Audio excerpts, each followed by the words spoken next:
مساء الخير على كل عشاق السينما واهلا بيكم في حلقه جديده من كواليس عشق السينما.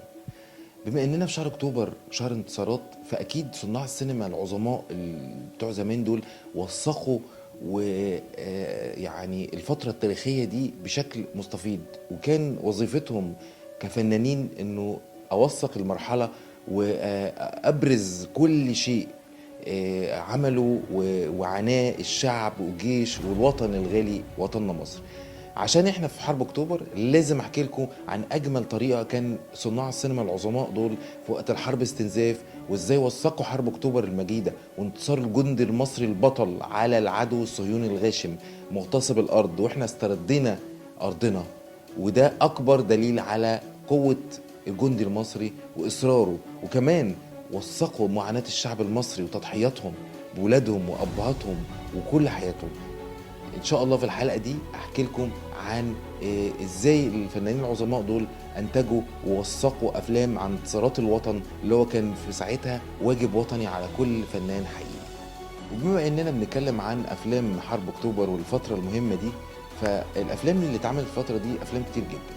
طبعا نذكر منها افلام بسيطه، يعني فيلم حتى اخر العمر من قصه الكاتب الكبير الاستاذ يوسف السباعي، وكان مدير تصوير الفيلم الاستاذ وحيد فريد، ومن اخراج اشرف فهمي، انتاج سنه 75. الفيلم الثاني هو فيلم الوفاء العظيم. فيلم الوفاء العظيم من قصة الأستاذ فيصل ندى وتصوير الأستاذ وحيد فريد وإخراج حلمي رفلة وإنتاجه، وتم عرضه سنة 74 في 7 أكتوبر.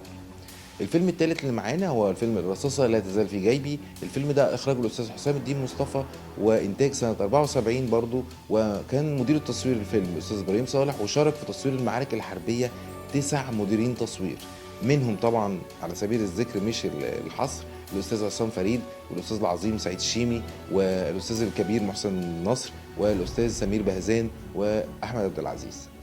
فيلمنا النهارده او فيلم اللي انا اخترته لكم عشان نتكلم عليه من بطولات، فيلم ابناء الصمت. فيلم ابناء الصمت انتاج سنه 74 وعرض في 15 نوفمبر سنه 74. مدير تصوير الفيلم كان الاستاذ الكبير عبد العزيز فهمي، واخراج الاستاذ محمد راضي، ومهندس المناظر كان الدكتور صلاح مرعي العظيم، طبعا تلميذ شادي عبد السلام العبقري.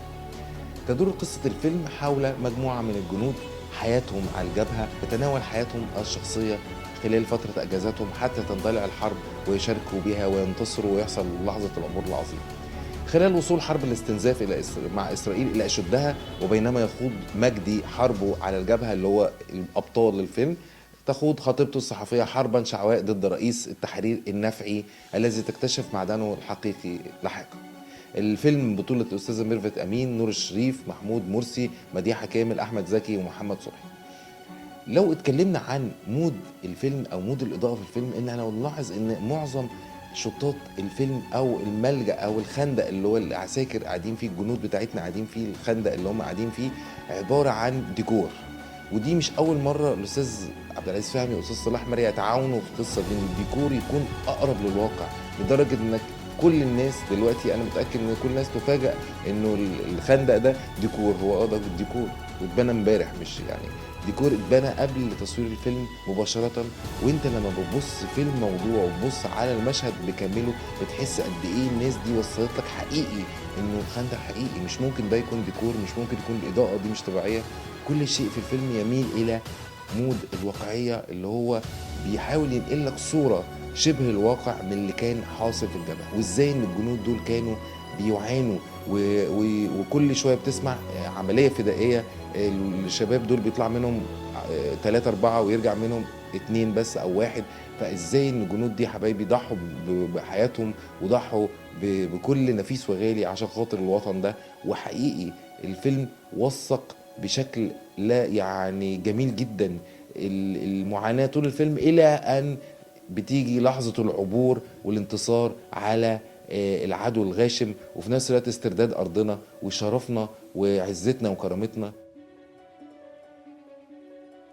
فيلم الجميل أبناء الصمت يعتبر من أجمل الأفلام اللي اتعملت في الفترة دي، لأنها وثقت من بداية من حرب الاستنزاف آخرها اللي كانت على أشدها. كان الكوماندوز المصريين بيعدوا يعملوا عمليات فدائية خلف خطوط العدو، وكانوا بيأسروا كتير منهم. وانتصار أكتوبر لأنه وثق بشكل جميل جدا ومستفيض لكل إنسان مصري، إزاي إن الإنسان المصري قدر يعبر وقدر ينتصر وقدر يصبر على الأزمة اللي كان الوطن كله بيمر بيها. وفي نفس الوقت الفنانين العظماء دول نقلوا لنا الصورة بكل أمانة وبشكل جميل، بحيث انه الناس دي ما كانش عندهم امكانيات نهائي، ما كانش عنده امكانيه يحط على طياره كاميرا على طياره، ولا كان عنده امكانيه ان الكاميرا تبقى اخف فيروح يصور الشطات دي. بالعكس كانوا بيصوروا الشطات دي بشكل صعب. غير كده ان الديكور كله كان مبني تقريبا عشان الفيلم، بيوثق بالكادرات ازاي كان طول الوقت الكادرات كانت ضيقه عشان يحسسك بالازمه اللي هو فيها. كانت كل لقطه في الفيلم كفيلم سينمائي مبدع، يعني كل لقطة كانت عبارة عن لوحة متكاملة، تكوين، إضاءة، كان بيحسسك انت كمشاهد، بيدخلك جوه مود الفيلم. انت حاسس طول الفيلم بالابطال، وحاسس الازمه اللي بتمر بيها البلد، وحاسس بالازمه اللي بيمر بيها الوطن، الى ان تيجي اللحظه المناسبه اللي يبتدي بيها الجنود الابطال دول بالانتصار، وتيجي لحظه العبور العظيمه. ومن الحاجات المميزه جدا اللي الاستاذ كبير عبد العزيز فهمي كان عاملها في الفيلم ده، انه حتى التتر كان في شيء مختلف، كان عامل التقديم الالوان، او حتى الممثلين موقفهم بشكل، يعني استاذ طبعا محمد راضي هو اللي طلب كده، ان الممثل بيقف ويتنور بلون والوان احنا عمرنا ما اتعودنا عليها في السينما في الوقت ده. لكن الحقيقه عبد العزيز فهمي كان بيبرع في اختيار واختراع الوان جديده، او انه يحط شيء ما اتحطش قبل كده.